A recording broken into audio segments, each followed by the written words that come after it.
मेरे प्रिय आत्मन, बुद्ध के ऊपर एक दफा एक आदमी ने आकर थूक दिया। इतने गुस्से में आ गया, उनके ऊपर थूक दिया। उन्होंने उसको पोंछ लिया और उस आदमी से कहा, कुछ और कहना है? उनके पास जो भिक्षु था आनंद, उसने कहा, आप क्या बात कर रहे? उसने कुछ कहा है, हमें आज्ञा दे, हम उसे ठीक करें। यह तो हद हो गई कि वह आपके ऊपर थूक दे। बुद्ध ने कहा, वह कुछ कहना चाहता है, अब भाषा असमर्थ है। बुद्ध ने कहा, वह कुछ कहना चाहता है, भाषा असमर्थ है, वेग तीव्र है, कह नहीं सका, क्रिया से प्रकट किया है। इसको मैं कहता हूं करुणा। बुद्ध उस पर दया खाए कि कितनी भाषा असमर्थ है। वह कुछ कहना चाहता है, कोई बड़ी क्रोध की बात है, उसे प्रकट करना चाहता है, शब्द नहीं मिल रहे, थूक कर जाहिर किया है। जब कोई मेरे पास प्रेम से आकर मेरे हाथ पर हाथ रख लेता है तो कितनी करुणा मालूम होती है। वो कुछ कहना चाहता है, भाषा असमर्थ है, हाथ पर हाथ रखकर कुछ कहने की कोशिश करता है। जब कोई किसी से गले मिलता है, भाषा असमर्थ है, आदमी कितना कमजोर है, कुछ कहना चाहता है, हृदय को हृदय के करीब ले आता है, कोई रास्ता नहीं मिलता। कल मैं यहां से जाता था, कुछ लोग मेरे पैर पड़ने लगे और मुझे बड़ी करुणा आई। आदमी कितना असमर्थ है, कुछ कहना चाहता है और नहीं कह पाता है और पैर पकड़ लेता है। मेरे पीछे मेरे एक प्रिय मित्र थे, वे विचारशील हैं। उन्होंने कहा, न यह मत करो। उन्होंने भी ठीक कहा, कितना बुरा हुआ है जगत में। पैर पड़ने वाले तो ठीक थे, पैर पड़ाने वाले पैदा हो गए हैं, तो उन्होंने ठीक ही कहा कि न ये मत करो। मुझे उनकी बात ठीक लगी, लेकिन ठीक नहीं भी लगी। ठीक उन्होंने कहा, यह गलत है कि दुनिया में कोई किसी से पैर पड़वाए, लेकिन वह दुनिया भी गलत होगी जिसमें ऐसे लोग न रह जाएं जिनके पैर पड़ने का मन हो, और वह दुनिया भी गलत होगी जहां ऐसे हृदय न रह जाएं जो किसी के पैर में झुक जाएं, और वह दुनिया गलत होगी जबकि हमें ऐसे भाव न उठे जो बिना पैर पकड़े जाहिर नहीं हो सकते। मेरी आप बात समझते हैं? वह दुनिया गलत होगी जब हमें ऐसे भाव न उठे जो कि बिना पैर पकड़े जाहिर नहीं हो सकते। और फिर मैं यह भी आपको स्मरण दिलाऊं, मैं हैरान हुआ हूं जब मैंने किसी को अपने पैर में झुकते देखा है, तो मैंने पाया वो मेरे पैर नहीं पकड़े हुए है, उसे मेरे पैर में कुछ दिख रहा है। वह शायद परमात्मा के ही पैर पकड़े हुए है, और जब भी कोई किसी के पैर में झुका है, आज तक झुकाया ना गया हो। वह जब भी कोई किसी के पैर में झुका है, वह सिर्फ परमात्मा के पैर में झुका है, वह किसी के पैरों में नहीं झुका है। आखिर किसी के पैरों में क्या है जिसमें झुकने जैसा हो, लेकिन कोई भाव है भीतर जिसके लिए रास्ता नहीं मिलता। कल मुझे प्रेम करने वाला कोई मेरे पास था कमरे में, और सांझ जब नहाने जाने लगा और मैंने बल्ब जलाया तो उसने कहा कि प्रकाश हो गया, मुझे अपने पैर पकड़ लेने दे। मैं बहुत हैरान हुआ और उन्होंने मेरे पैर पकड़ लिए, और मैंने उनकी आंखों में जो आंसू देखे, उन आंसुओं से सुंदर जमीन पर कुछ भी नहीं है। इस जमीन पर उन आंसुओं से सुंदर न कोई कविता है, न कोई गीत है जो किसी प्रेम की घड़ी में उत्पन्न होते। और अगर इनके प्रति बोध हो, और अगर इनका स्मरण हो, अगर ये दिखाई पड़ते हो, तो आपको कितनी करुणा नहीं मालूम होगी। लेकिन आप क्या देख रहे हैं? आप लोगों में वह देख रहे हैं जिनसे करुणा तो नहीं पैदा होती, निंदा पैदा होती है। आप लोगों में वह देख रहे हैं जिनसे करुणा तो पैदा नहीं होती, क्रूरता पैदा होती है। आप लोगों में वह देख रहे हैं जो उनका असली हिस्सा नहीं है, जो उनका हृदय नहीं है, जो उनकी मजबूरियां हैं। एक आदमी मुझे गाली देता है, ये कोई हृदय है उसका? ये उसकी मजबूरी होगी। बुरे से बुरे आदमी के भीतर एक हृदय है जिस तक अगर हमारी पहुंच हो पाए तो हम बहुत करुणा से भर जाएंगे। बुद्ध ने उस सुबह कहा था, दया आती है, दया आती है, भाषा कमजोर है आनंद। आदमी का हृदय बहुत कुछ कहना चाहता है, नहीं कह पाता है। उससे कहा कुछ और कहना है, वह आदमी और क्या कहता, अब तो कहना मुश्किल हो गया। वह लौट गया। रात वह बहुत पछताया। वह दूसरे दिन क्षमा मांगने आया। वह पैरों में गिर गया और रोने लगा। बुद्ध ने कहा, देखते हो आनंद, भाषा कमजोर है। अब भी वह कुछ कहना चाहता है और नहीं कह पा रहा है। कल भी उसने कुछ कहना चाहा था और नहीं कह पाया था। तब भी उसने कोई कृत्य किया था, अब भी कोई कृत्य कर रहा है। भाषा बहुत कमजोर है आनंद, और आदमी बड़ा दया योग्य है। और 4 दिन का ये जीवन है, और 4 दिन का भी हम कहते हैं, 4 घड़ी का भी क्या। और इस 4 घड़ी के मिलन में अगर हम करुणा से न भर जाएं एक दूसरे के प्रति, तो हम आदमी ही न थे। हमने जीवन को भी पहचाने नहीं।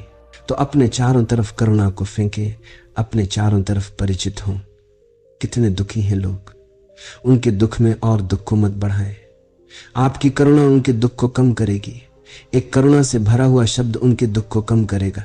उनके दुख को और मत बढ़ाएं। हम सब एक दूसरे के दुख को बढ़ा रहे हैं। हम सब एक दूसरे को दुख देने में सहयोगी हैं। एक एक आदमी के पीछे अनेक अनेक लोग पड़े हुए हैं दुख देने को। अगर करुणा का बोध होगा तो आप किसी को दुख पहुंचाने के सारे रास्ते अलग कर लेंगे।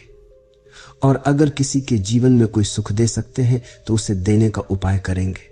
और एक बात स्मरण रखें, जो दूसरे को दुख देता है वह अंततः दुखी हो जाता है, और जो दूसरे को सुख देता है वह अंततः बहुत सुख को उपलब्ध होता है। इस वजह से यह कह रहा हूं कि जो सुख देने की चेष्टा करता है उसके भीतर सुख के केंद्र विकसित होते हैं, और जो दुख देने की चेष्टा करता है उसके भीतर दुख के केंद्र विकसित होते हैं। फल बाहर से नहीं आते हैं, फल भीतर पैदा होते हैं। हम जो करते हैं उसी की रिसेप्टिविटी हमारे भीतर विकसित हो जाती है। जो प्रेम चाहता है प्रेम को फैला दे, और जो आनंद चाहता है वह आनंद को लुटा दे, और जो चाहता है उसके घर पर फूलों की वर्षा हो जाए वह दूसरों के आंगनों में फूल फेंक दे, और कोई रास्ता नहीं है। तो करुणा का एक भाव प्रत्येक को विकसित करना जरूरी है साधना में प्रवेश के लिए। तीसरी बात है प्रमुदिता, उत्फुल्लता, प्रसन्नता, आनंद का एक बोध, विषाद का अभाव। हम सब विषाद से भरे हैं। हम सब उदास लोग, थके लोग हैं। हम सब हारे हुए, पराजित रास्तों पर चलते हैं और समाप्त हो जाते हैं। हम ऐसे चलते हैं जैसे आज ही मर गए। हमारे चलने में कोई गति और प्राण नहीं है। हमारे उठने बैठने में कोई प्राण नहीं है। हम सुस्त हैं और उदास हैं और टूटे हुए हैं और हारे हुए हैं। यह गलत है। जीवन कितना ही छोटा हो, मौत कितनी ही निश्चित हो, जिसमें थोड़ी समझ है वह उदास नहीं होगा। सुकरात मरता था, उसको जहर दिया जा रहा था और वह हंस रहा था। और उसके एक शिष्य क्रेटो ने पूछा, हंसते हैं? हमारी आंखें आंसुओं से भरी हुई हैं और मौत करीब है और यह विषाद का क्षण है। सुकरात ने कहा, विषाद कहाँ है? अगर मरा और बिल्कुल ही मर गया तो विषाद क्या, क्योंकि दुख को अनुभव करने को कोई बचेगा नहीं। और अगर मरा और बचा रहा तो दुख क्या, जो खोया वो अपन न थे, जो अपन थे वो बचे हुए हैं। तो उसने कहा, मैं खुश हूं। मौत 2 ही काम कर सकती है, या तो बिल्कुल मिटा देगी, बिल्कुल मिटा देगी तो खुश हूं क्योंकि बचूंगा ही नहीं दुख अनुभव करने को, और अगर बचा देगी मुझको तो खुश हूं क्योंकि जो मेरा नहीं है वह नष्ट हो जाएगा, मैं तो बचूंगा। मौत 2 ही काम कर सकती है, इसलिए हंसने जैसी है। सुकरात ने कहा, मैं प्रसन्न हूं क्योंकि मौत क्या छीन लेगी, या तो बिल्कुल ही मिटा देगी तो क्या छीना, क्योंकि अब जिससे छीना वह भी नहीं है तो दुख का कोई अनुभव नहीं होगा। और अगर मैं बच रहा तो सब बच रहा, मैं बच रहा तो सब बच रहा। जो छीन लिया वह मेरा नहीं था। तो इसलिए सुकरात ने कहा, मैं खुश हूं। जो मौत के सामने खुश है, और हम हैं कि हम जिंदगी को पाए हुए दुखी बैठे हुए हैं। हम हैं कि हम जिंदगी में दुखी बैठे हुए हैं। और लोग ऐसे भी हुए हैं कि जो मौत के सामने भी खुश थे। मंसूर को वे सूली दे रहे थे, उसके पैर काट दिए, उसके हाथ काट दिए, उसकी आंखें फोड़ दी। दुनिया में उससे कठोर यातना कभी किसी को नहीं दी गई। क्राइस्ट को जल्दी मार डाला गया, गांधी को जल्दी गोली मार दी गई, सुकरात को जहर दे दिया गया। मंसूर मनुष्य के इतिहास में सबसे ज्यादा पीड़ा से मारा गया। पहले उसके पैर काट दिए। जब उसके पैरों से खून बहने लगा तो उसने खून को लेकर अपने हाथों पर लगाया। भीड़ इकट्ठी थी, लोग पत्थर फेंक रहे थे। उन्होंने पूछा, ये क्या कर रहे हो? उसने कहा, वजू करता हूं। मुसलमान नमाज के पहले हाथ धोते हैं। उसने अपने खून से अपने हाथ धोए। उसने कहा, वजू करता हूं। और उसने कहा, याद रहे मंसूर का यह वचन कि जो प्रेम की वजू है असली, वह खून से की जाती है, पानी से नहीं की जाती। और जो अपने खून से वजू करता है वही नमाज में प्रवेश करता है। लोग बहुत हैरान हुए कि पागल है। उसके पैर काट दिए गए, फिर उसके हाथ काट दिए गए, फिर उसकी उन्होंने आंखें फोड़ दी और 1 लाख लोग इकट्ठे हैं और पत्थर मार रहे हैं और उसका एक एक अंग काटा जा रहा है। और जब उसकी आंखें फोड़ दी गई तब वह चिल्लाया कि हे परमात्मा स्मरण रखना। मंसूर जीत गया। लोगों ने पूछा, क्या बात है, किस बात में जीत गए? उसने कहा, परमात्मा को कह रहा हूं, परमात्मा स्मरण रखना। मंसूर जीत गया।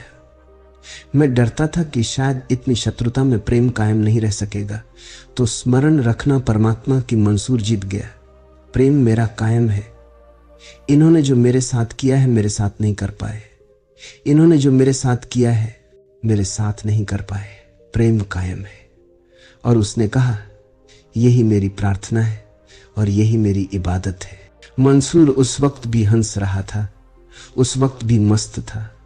लोग मौत के सामने खुश रहे हैं और हंसते रहे, और हम जिंदगी के सामने उदास और रोते हुए बैठे हैं। ये गलत है। कोई उदास रास्ते, कोई विषाद से भरा हुआ चित्त कोई बड़े अभियान नहीं कर सकता। अभियान के लिए उत्फुल्लता, अभियान के लिए बड़े आनंद से भरा हुआ चित्त। तो 24 घंटे उत्फुल्लता को साधिए। ये सिर्फ आदतें हैं। उदासी एक आदत है जिसको आपने बना लिया है। उत्फुल्लता एक आदत है, उसको बना सकते हैं। उत्फुल्लता को बनाए रखने के लिए जरूरी है कि जिंदगी का वह हिस्सा देखिए जो प्रकाशित है, वह हिस्सा नहीं जो अंधेरे से भरा है। मैं अगर आपको कहूं कि मेरा कोई मित्र है और ये बहुत अद्भुत गीत गाता है या बहुत अद्भुत बांसुरी बजाता है, आप मुझसे कहेंगे, होगा, ये क्या बांसुरी बजाएगा, इसको हमने शराब खाने में शराब पीते देखा है। मैं अगर आपसे कहूं कि मेरा मित्र है और बहुत अद्भुत बांसुरी बजाता है, तो आप कहेंगे, ये क्या बांसुरी बजाएगा, हमने इसे शराब खाने में शराब पीते देखा है, ये अंधेरा देखना है। अगर मैं आपसे कहूं कि ये मेरे मित्र हैं, शराब पीते हैं, और आप मुझसे कहें, होगा, लेकिन ये तो अद्भुत बांसुरी बजाते हैं, तो ये जिंदगी के प्रकाशित पक्ष को देखना है। जिसको खुश होना है वह प्रकाश को देखे। जिसको खुश होना है वह यह देखे कि 2 दिनों के बीच में एक रात है, और जिसको उदास होना है वह यह देखे कि 2 रातों के बीच में एक दिन है। हम कैसा देखते हैं जिंदगी को, वैसा हमारे भीतर कुछ विकसित हो जाता है। तो जिंदगी के अंधेरे पक्ष को न देखे, जिंदगी के उजाले पक्ष को देखे। मैं छोटा था और मेरे पिता गरीब थे। उन्होंने बड़ी मुश्किल से एक अपना मकान बनाया। गरीब भी थे और नासमझ भी थे, क्योंकि कभी उन्होंने मकान नहीं बनाए थे। उन्होंने बड़ी मुश्किल से एक मकान बनाया। वह मकान नासमझी से बना होगा। वह बना और हम उस मकान में पहुंचे भी नहीं, और वह पहली ही बरसात में गिर गया। हम छोटे थे और बहुत दुखी हुए। वे गांव के बाहर थे। उनको मैंने खबर की कि मकान तो गिर गया, और बड़ी आशाएं थीं कि उसमें जाएंगे। वे तो सब धूमिल हो गई। वे आए और उन्होंने गांव में प्रसाद बांटा, और उन्होंने कहा, परमात्मा का धन्यवाद, अगर 8 दिन बाद गिरता तो मेरा एक भी बच्चा नहीं बचता। हम 8 दिन बाद ही उस घर में जाने को थे, और वे उसके बाद जिंदगी भर इस बात से खुश रहे कि मकान 8 दिन पहले गिर गया। 8 दिन बाद गिरता तो बहुत मुश्किल हो जाती। यूं भी जिंदगी देखी जा सकती है, और जो ऐसे देखता है उसके जीवन में बड़ी प्रसन्नता का उद्भव होता है। आप जिंदगी को कैसे देखते हैं इस पर सब निर्भर है। जिंदगी में कुछ भी नहीं है। आपके देखने पर आपका एटीट्यूड, आपकी पकड़, आपकी समझ, आपकी दृष्टि सब कुछ बनाती और बिगाड़ती है। आप अपने से पूछें कि आप क्या देखते हैं। क्या आपने एक भी ऐसा बुरे से बुरा आदमी देखा है जिसमें कुछ ऐसा न हो जो साधुओं में भी मुश्किल होता है? क्या आपने ऐसा बुरे से बुरा आदमी भी देखा है जिसमें एक भी चीज ऐसी न मिल जाए जो साधुओं में मुश्किल होती है? और अगर आपको मिल सकती है तो उसे देखें, वह उस आदमी का असली हिस्सा है। और जिंदगी में चारों तरफ खोजें किरण को, प्रकाश को। उससे आपके भीतर किरण और प्रकाश पैदा होगा। इसको कहते हैं प्रमुदिता। तीसरा भाव है कि हम प्रसन्न हों। हम इतने प्रसन्न हों कि हम मौत को और दुख को गलत कर दें। हम इतने आनंदित कि मौत और दुख से कुड़कर मर जाएं, पता भी न चले कि मौत और दुख भी है। जो इतनी प्रफुल्लता और आनंद को अपने भीतर संजोता है वह साधना में गति करता है। साधना की गति के लिए यह बहुत जरूरी है, बहुत जरूरी है। एक साधु हुआ, वह जीवन भर इतना प्रसन्न था कि लोग हैरान थे। लोगों ने कभी उसे उदास नहीं देखा, कभी पीड़ित नहीं देखा। उसके मरने का वक्त आया और उसने कहा कि अब मैं 3 दिन बाद मर जाऊंगा। और ये मैं इसलिए बता रहा हूं कि तुम्हें स्मरण रहे कि जो आदमी जीवन भर हंसता था उसकी कब्र पर कोई रोए नहीं। ये मैं इसलिए बता रहा हूं कि जब मैं मर जाऊं तो इस झोपड़े पर कोई उदासी ना आए। यहां हमेशा आनंद था, यहां हमेशा खुशी थी। इसलिए मेरी मौत को एक उत्सव बनाना, मेरी मौत को दुख मत बनाना, मेरी मौत को एक उत्सव बनाना।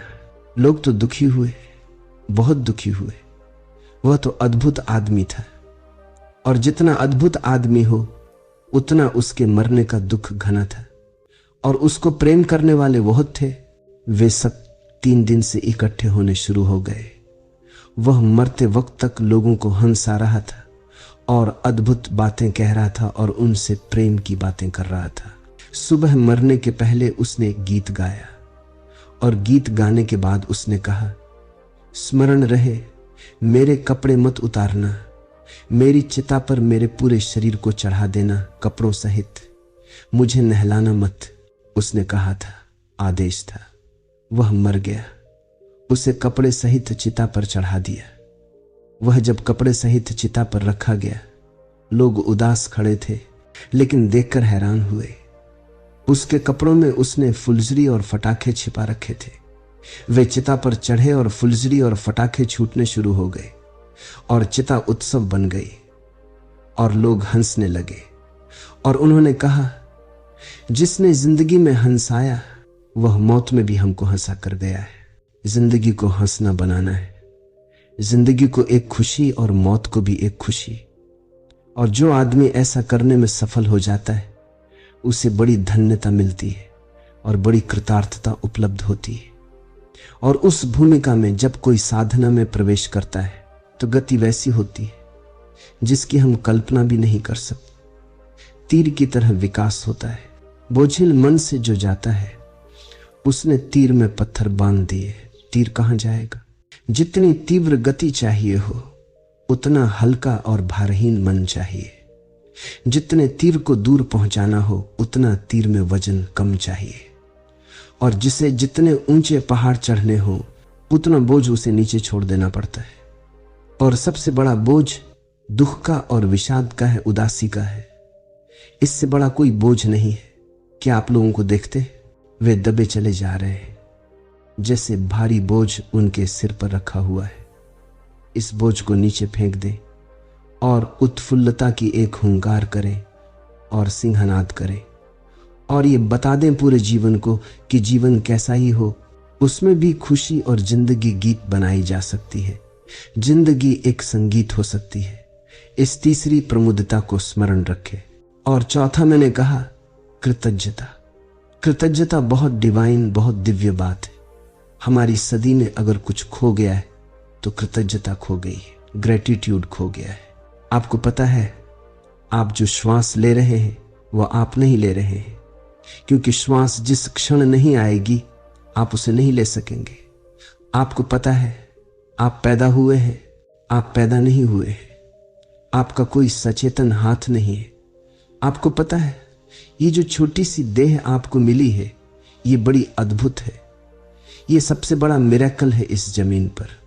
आप थोड़ा सा खाना खाते हैं, आपका ये छोटा सा पेट उसे पचा देता है, ये बड़ा मिरेकल है। अभी इतना वैज्ञानिक विकास हुआ है, अगर हम बहुत बड़े कारखाने खड़े करें और हजारों विशेषज्ञ लगाएं तो भी एक रोटी को पचाकर खून बना देना मुश्किल है। शरीर आपका एक मिरेकल कर रहा है 24 घंटे। ये छोटा सा शरीर, थोड़ी सी हड्डियां, थोड़ा सा मांस, वैज्ञानिक कहते हैं मुश्किल से 4 रुपए 5 रुपए का सामान है इस शरीर में। इसमें कुछ ज्यादा मूल्य की चीजें नहीं है। इतना बड़ा चमत्कार 24 घंटे साथ है, उसके प्रति कृतज्ञता नहीं है, ग्रेटिट्यूड नहीं है। कभी आपने अपने शरीर को प्रेम किया है, कभी अपने हाथों को चूमा है, कभी अपनी आंखों को प्रेम किया है, कभी यह ख्याल किया है कि क्या अद्भुत घटित हो रहा है। शायद ही आप में कोई हो जिसने अपने को प्रेम किया हो, जिसने अपने हाथों को चूमा हो और जिसने कृतज्ञता अनुभव की हो कि यह अद्भुत बात, यह अद्भुत घटना घट रही है और हमारे बिल्कुल बिना जाने, और हम इसमें बिल्कुल भागीदार भी नहीं है। अपने शरीर के प्रति सबसे पहले कृतज्ञ हो जाए। जो अपने शरीर के प्रति कृतज्ञ है वही केवल दूसरों के शरीरों के प्रति कृतज्ञ हो सकता है। और सबसे पहले अपने शरीर के प्रति प्रेम से भर जाए, क्योंकि जो अपने शरीर के प्रति प्रेम से भरा हुआ है वही केवल दूसरों के शरीरों के प्रति प्रेम से भर जाता है। वे लोग अधार्मिक हैं जो आपको अपने शरीर के खिलाफ बातें सिखाते हो। वे लोग अधार्मिक हैं जो कहते हो कि शरीर दुश्मन है और दुष्ट है और ऐसा है और वैसा है, शत्रु है। शरीर कुछ भी नहीं है, शरीर बड़ा चमत्कार है और शरीर अद्भुत सहयोगी है। इसके प्रति कृतज्ञ हो। इस शरीर में क्या है? जो इस शरीर में है वह इन पंचमहाभूतों से मिला है। इस शरीर के प्रति कृतज्ञ हो, इन पंचमहाभूतों के प्रति कृतज्ञ हो। एक दिन सूरज बुझ जाएगा तो आप कहां होंगे? वैज्ञानिक कहते हैं 4000 वर्षों में सूरज बुझ जाएगा। वह काफी रोशनी दे चुका है, वह खाली होता जाएगा और एक दिन आएगा कि वह बुझ जाएगा। अभी हम रोज इसी ख्याल में हैं कि रोज सूरज उगेगा। एक दिन वक्त आएगा कि लोग सांझ को इस ख्याल से सोएंगे कि कल सुबह सूरज उगेगा और वह नहीं उगेगा। और फिर क्या होगा? सूरज ही नहीं बुझेगा, सारा प्राण बुझ जाएगा, क्योंकि प्राण उससे उपलब्ध है, क्योंकि सारी ऊष्मा और सारा उत्ताप उससे उपलब्ध है। समुद्र के किनारे बैठते कभी ख्याल किया आपके शरीर में 70% समुद्र है, पानी है, और मनुष्य का जन्म इस जमीन पर, कीटाणु का जो पहला जन्म हुआ वह समुद्र में हुआ था। और आप यह भी जानकर हैरान होंगे आपके शरीर में भी नमक और पानी में वही अनुपात है जो समुद्र में है अभी भी। और उस अनुपात से जब भी शरीर इधर उधर हो जाएगा, बीमार हो जाएगा। कभी समुद्र के करीब बैठकर आपने अनुभव किया है कि मेरे भीतर भी समुद्र का एक हिस्सा है, और मेरे भीतर जो हिस्सा है समुद्र का, उसके लिए मुझे समुद्र का कृतज्ञ होना चाहिए। और सूरज की रोशनी मेरे भीतर है, उसके प्रति मुझे कृतज्ञ होना चाहिए। और हवाएं मेरे प्राण को चलाती हैं, उनके प्रति कृतज्ञ होना चाहिए। और आकाश और पृथ्वी वे मुझे बनाते हैं, उनके प्रति कृतज्ञ होना चाहिए। इस ग्रेटिट्यूड को मैं दिव्य कहता हूं। इस कृतज्ञता के बिना कोई आदमी धार्मिक नहीं हो सकता। अकृतज्ञ मनुष्य क्या धार्मिक होंगे? इस कृतज्ञता को अनुभव करें निरंतर और आप हैरान हो जाएंगे। यह आपको इतनी शांति से भर देगी कृतज्ञता, और इतने रहस्य से। और तब आपको एक बात का पता चलेगा कि मेरी क्या सामर्थ्य थी कि ये सारी चीजें मुझे मिले, और ये सारी चीजें मुझे मिली हैं। इसके लिए आपके मन में धन्यवाद होगा, इसके प्रति आपके मन में धन्यवाद होगा। जो आपको मिला है उसके प्रति कृतार्थता का बोध होगा। तो कृतज्ञता को ज्ञापित करने का कृतज्ञता को विकसित करने का उपाय करे, उससे साधना में गति होगी, और न केवल साधना में बल्कि जीवन बहुत भिन्न हो जाएगा। जीवन बहुत भिन्न हो जाएगा, जीवन बहुत दूसरा हो जाएगा। क्राइस्ट को सूली पर लटकाया तो क्राइस्ट जब मरने लगे तो उन्होंने कहा, हे परमात्मा, इन्हें क्षमा कर देना, इन्हें क्षमा कर देना, और 2 कारणों से क्षमा कर देना। एक तो ये जानते नहीं कि क्या कर रहे हैं, इसमें तो उनकी करुणा थी, और एक इस कारण से कि मेरे और तेरे बीच जो फासला था वह इन्होंने गिरा दिया। परमात्मा के और मेरे बीच जो फासला था इन्होंने गिरा दिया। इसके लिए इनके प्रति कृतज्ञता है। तो जीवन में सतत कृतज्ञता का स्मरण पूर्वक व्यवहार आप पाएंगे कि जीवन बहुत अद्भुत हो जाएगा। तो 4 बातें मैंने कही शुद्ध भाव के लिए, मैत्री, करुणा, प्रमुदता और कृतज्ञता। और बहुत बातें हैं, लेकिन ये 4 काफी हैं। अगर इनका विचार करें तो शेष सब इनके पीछे अपने आप चली आएंगे। इस भांति भाव शुद्ध होगा। मैंने आपको बताया शरीर कैसे शुद्ध होगा, विचार कैसे शुद्ध होगा, भाव कैसे शुद्ध होगा। अगर ये 3 ही हो जाएं तो भी आप अद्भुत लोक में प्रवेश कर जाएंगे। अगर ये 3 ही हो जाएं तो भी बहुत कुछ हो जाएगा। 3 जो केंद्रीय तत्व हैं उनकी हम आगे बात करेंगे। उन 3 तत्वों में हम शरीर शून्यता, विचार शून्यता और भाव शून्यता का विचार करेंगे। अभी हमने शुद्धि का विचार किया, फिर हम शून्यता का विचार करेंगे।